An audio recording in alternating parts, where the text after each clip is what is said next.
Is it ethical to use AI to influence human behaviour, even if that influence is in the best interest of the human in question?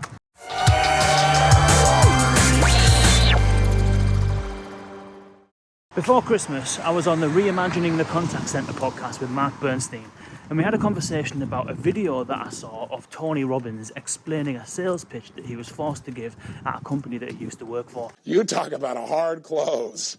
And I left that business because I didn't like the way it was set up. But I'll tell you one thing. There was no way out for a person. Why? Commitment and consistency was induced. Reciprocation. Tons of units of conviction. And people felt like they had no choice, and they began to justify and say, well, it is true. I mean, after all those benefits really are there, and I did agree to all these things.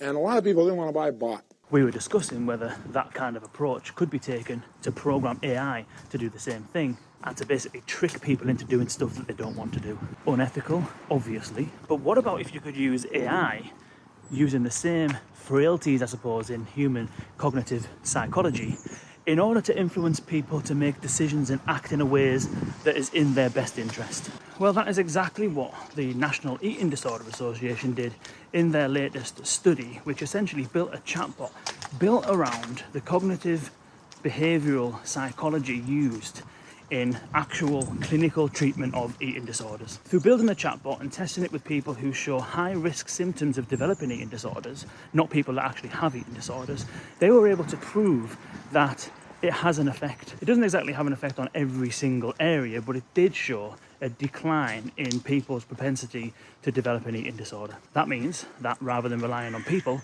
to do that, you can now operate potentially at scale if this solution was able to be developed to production. And so when we talk about ethical AI and the ethics within AI, it's obvious that it is bad practice to use AI to basically program it to replicate or to take advantage of the frailties in human psychology, which might lead people to buy something they don't want or need, or even scam people potentially.